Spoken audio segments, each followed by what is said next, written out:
This is the IELTS Listening Test. You will hear a number of different recordings and you will have to answer questions on what you hear. All the recordings will be played once only. The test is in 4 parts. At the end of the test, you will be given 10 minutes to transfer your answers to the answer sheet. Part 1.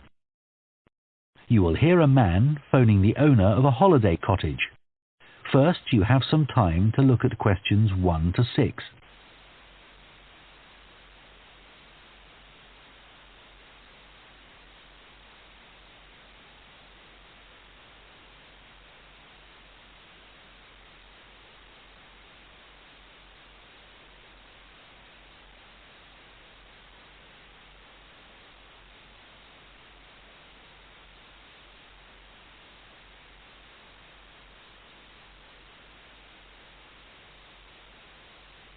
Now listen carefully and answer questions 1 to 6.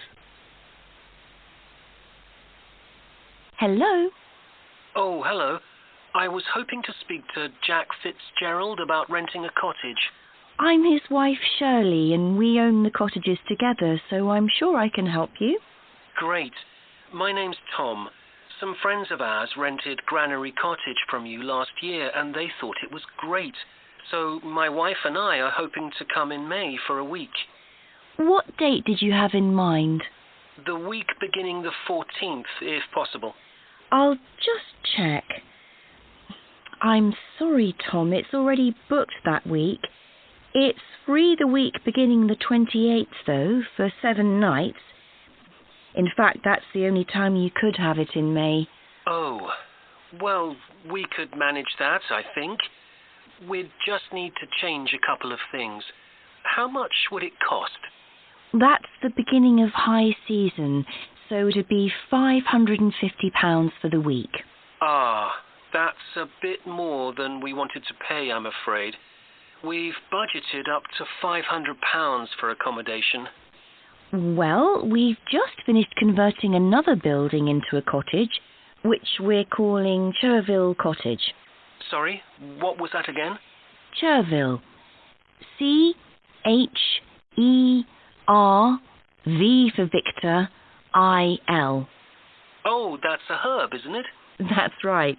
It grows fairly wild around here.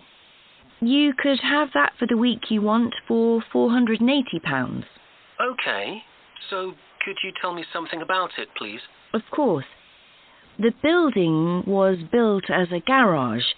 It's a little smaller than Granary Cottage. So that must sleep 2 people as well? That's right. There's a double bedroom. Does it have a garden? Yes, you get to it from the living room through French doors, and we provide 2 deck chairs. We hope to build a patio in the near future, but I wouldn't like to guarantee it'll be finished by May. Okay. The front door opens onto the old farmyard, and parking isn't a problem. There's plenty of room at the front for that. There are some trees and potted plants there. Before you hear the rest of the conversation, you have some time to look at questions 7 to 10.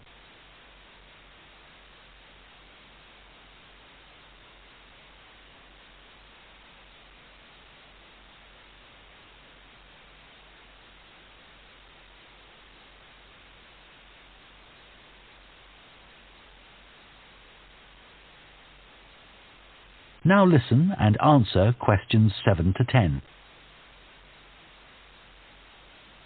What about facilities in the cottage? It has standard things like a cooker and fridge, I presume. In the kitchen area, there's a fridge freezer, and we've just put in an electric cooker. Is there a washing machine? Yes. There's also a TV in the living room, which plays DVDs too. The bathroom is too small for a bath, so there's a shower instead. I think a lot of people prefer that nowadays anyway. It's more environmentally friendly, isn't it? Unless you spend half the day in it. Exactly. What about heating? It sometimes gets quite cool at that time of year. There's central heating, and if you want to light a fire, there's a stove. We can provide all the wood you need for it. It smells so much nicer than coal, and it makes the room very cosy. We've got one in our own house. That sounds very pleasant. Perhaps we should come in the winter to make the most of it. Yes, we find we don't want to go out when we've got the fire burning. There are some attractive views from the cottage which I haven't mentioned. There's a famous stone bridge. It's one of the oldest in the region, and you can see it from the living room. It isn't far away. The bedroom window looks in the opposite direction and has a lovely view of the hills and the monument at the top. Well, that all sounds perfect. I'd like to book it, please. Would you want a deposit? Yes, we ask for 30% to secure your booking, so that'll be £144. And when would you like the rest of the money? You're coming in May, so the last day of March, please. Fine. Excellent. Could I just take your details so that I can... That is the end of Part 1. You now have half a minute to check your answers to Part 1.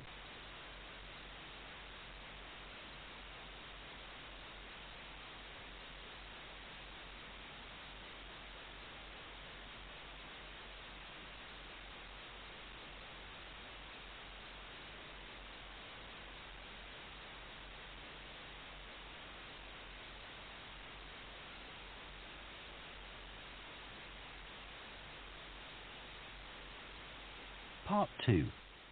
You will hear a town councillor reporting on the local transport network and a recreation facility. First, you have some time to look at questions 11 to 14.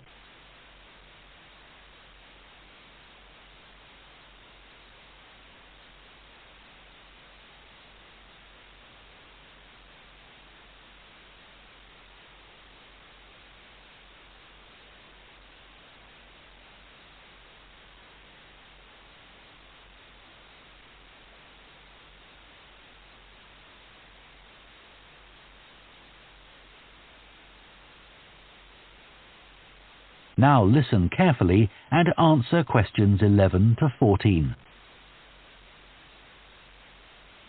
Right, next on the agenda we have traffic and highways. Councillor Thornton. Thank you. Well, we now have the results of the survey carried out last month about traffic and road transport in the town. People were generally satisfied with the state of the roads. There were one or two complaints about potholes, which will be addressed, but a significant number of people complained about the increasing number of heavy vehicles using our local roads to avoid traffic elsewhere. We'd expected more complaints by commuters about the reduction in the train service, but it doesn't seem to have affected people too much. The cycle path that runs alongside the river is very well used by both cyclists and pedestrians since the surface was improved last year, but overtaking can be a problem, so we're going to add a bit on the side to make it wider. At some stage, we'd like to extend the path so that it goes all the way through the town, but that won't be happening in the immediate future. The plans to have a pedestrian crossing next to the post office have unfortunately had to be put on hold for the time being. We'd budgeted for this to be done this financial year, but then there were rumours that the post office was going to move, which would have meant there wasn't really a need for a crossing.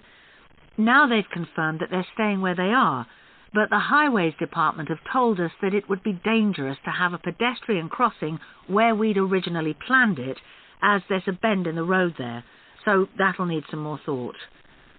On Station Road, near the station and level crossing, drivers can face quite long waits if the level crossing's closed, and we've now got signs up requesting them not to leave their engines running at that time.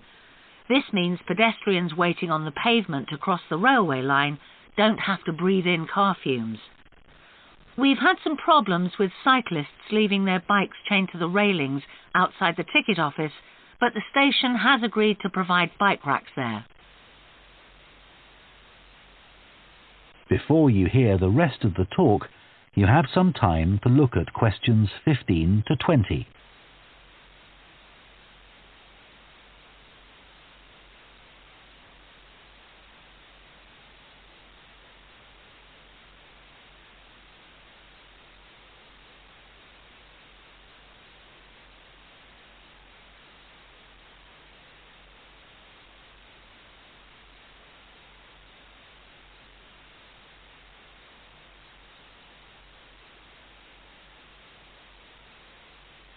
Now listen and answer questions 15 to 20. So next on the agenda is proposals for improvements to the recreation ground. Councillor Thornton again.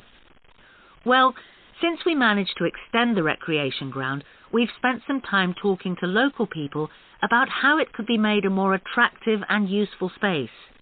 If you have a look at the map up on the screen, you can see the river up in the north and the community hall near the entrance from the road.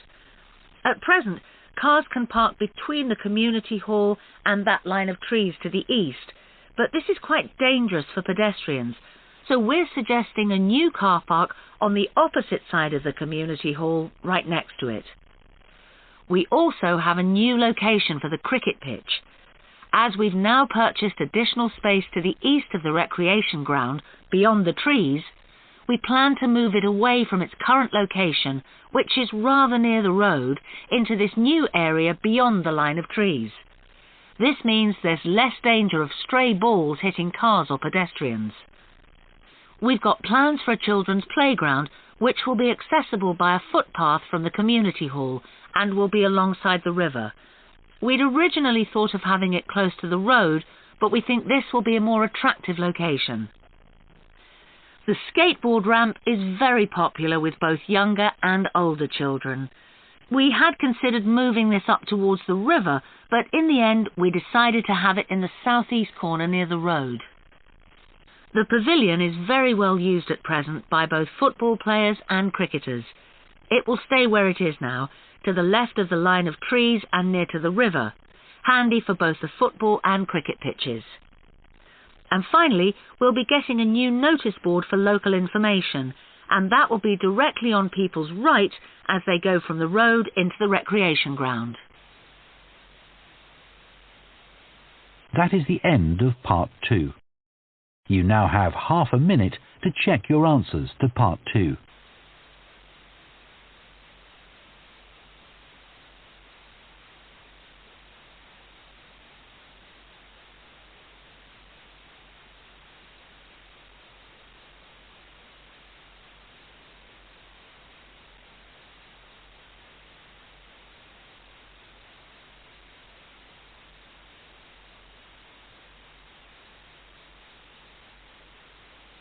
Part 3. You will hear two urban planning students discussing bike-sharing schemes in different cities. First, you have some time to look at questions 21 to 24.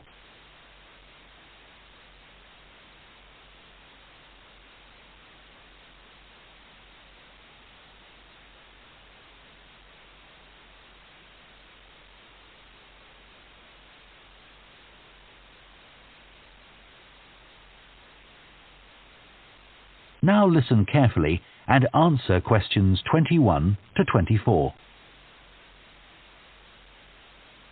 Now that we've done all the research into bike-sharing schemes in cities around the world, we need to think about how we're going to organise our report.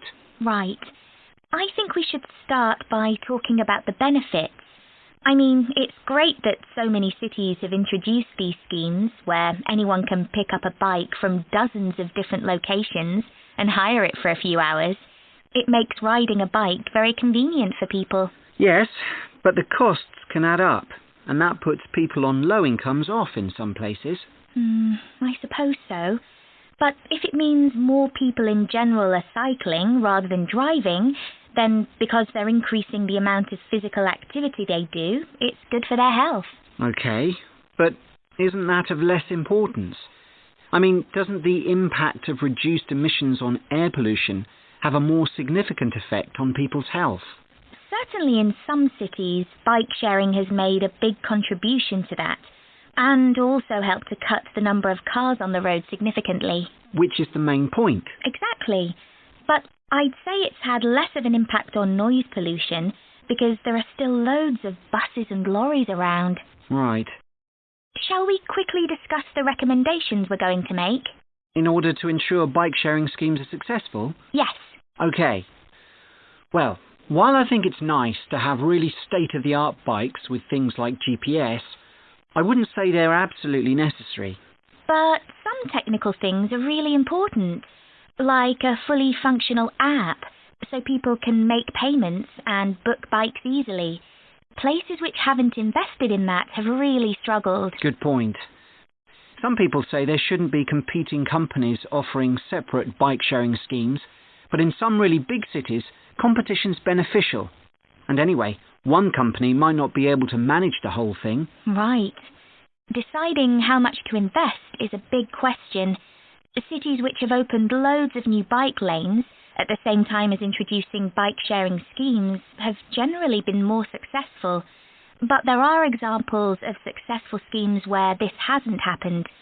What does matter, though, is having a big publicity campaign. Definitely. If people don't know how to use the scheme, or don't understand its benefits, they won't use it. People need a lot of persuasion to stop using their cars. Before you hear the rest of the discussion, you have some time to look at questions 25 to 30.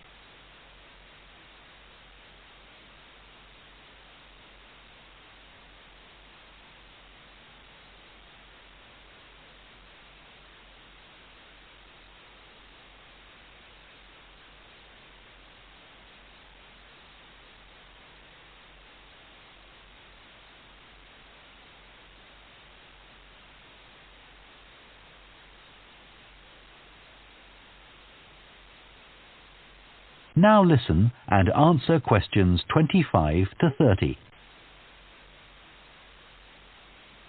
Shall we look at some examples now and say what we think is good or bad about them? I suppose we should start with Amsterdam, as this was one of the first cities to have a bike-sharing scheme. Yes, there was already a strong culture of cycling here. In a way, it's strange that there was such a demand for bike sharing, because you'd have thought most people would have used their own bikes. And yet it's one of the best used schemes. Dublin's an interesting example of a success story. It must be because the public transport system's quite limited. Not really. There's no underground, but there are trams and a good bus network. I'd say price has a lot to do with it. It's one of the cheapest schemes in Europe to join. But the buses are really slow. Anyway, the weather certainly can't be a factor. No, definitely not. The London scheme's been quite successful. Yes, it's been a really good thing for the city. The bikes are popular and the whole system is well maintained, but it isn't expanding quickly enough. Basically, not enough's been spent on increasing the number of cycle lanes. Hopefully that'll change. Yes. Now, what about outside Europe? Well, bike-sharing schemes have taken off in places like Buenos Aires. They built a huge network of cycle lanes to support the introduction of the scheme there, didn't they? It attracted huge numbers of cyclists where previously there were hardly any. An example of good planning. Absolutely. New York is a good example of how not to introduce a scheme. When they launched it, it was more than 10 times the price of most other schemes. More than it costs to take a taxi. Crazy. I think the organisers lacked vision and ambition there. I think so too. Sydney would be a good example to use. I would have expected it to have grown pretty quickly here. Yes. I can't quite work out why it hasn't been an instant success like some of the others. It's a shame, really. I know. OK, so now we've thought about all this. That is the end of part 3.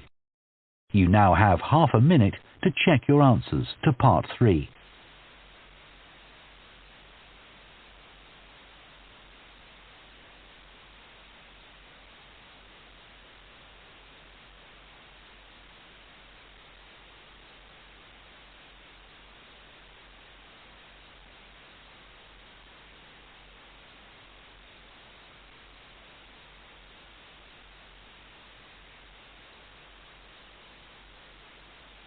Part 4.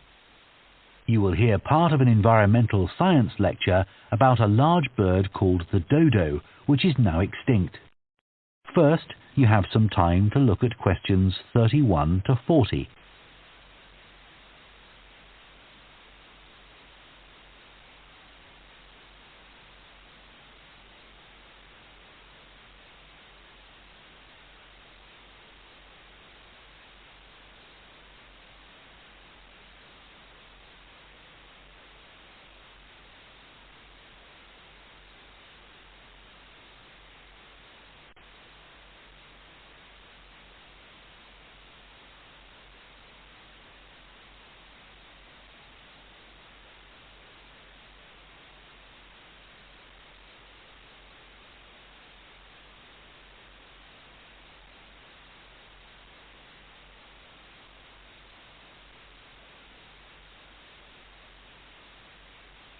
Now listen carefully and answer questions 31 to 40.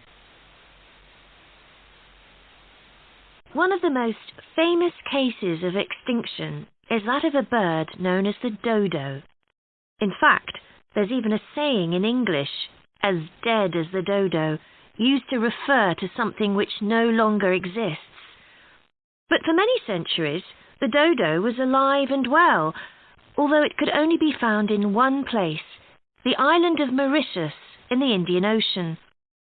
It was a very large bird, about 1 metre tall, and over the centuries it had lost the ability to fly, but it survived happily under the trees that covered the island.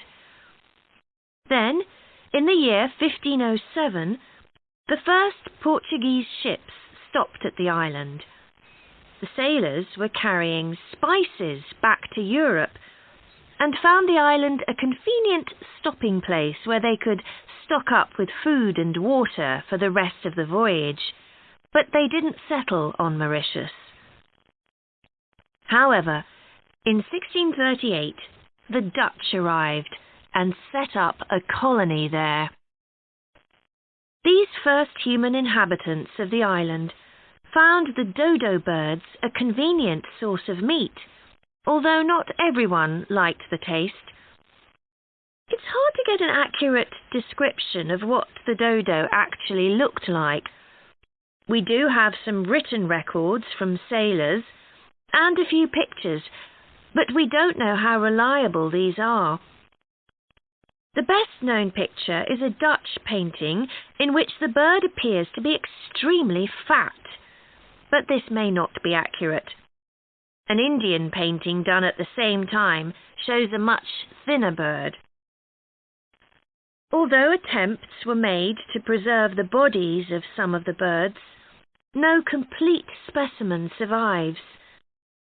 In the early 17th century, 4 dried parts of a bird were known to exist.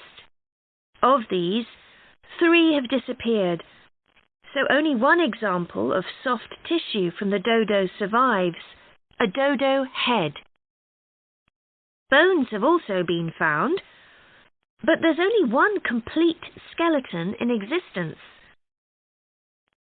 This single dodo skeleton has recently been the subject of scientific research, which suggests that many of the earlier beliefs about dodos may have been incorrect.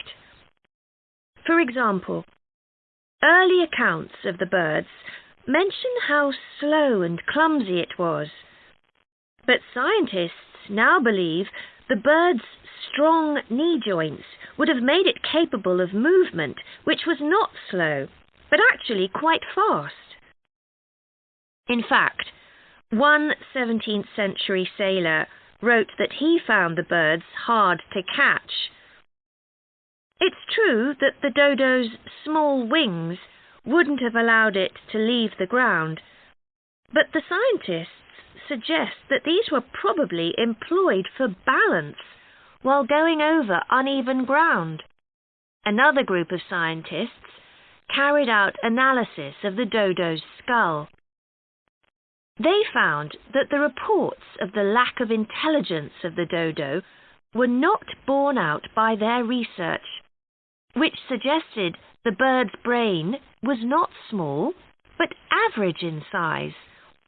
In fact, in relation to its body size, it was similar to that of the pigeon, which is known to be a highly intelligent bird. The researchers also found that the structure of the bird's skull suggested that one sense which was particularly well developed was that of smell. So the dodo may also have been particularly good at locating ripe fruit and other food in the island's thick vegetation.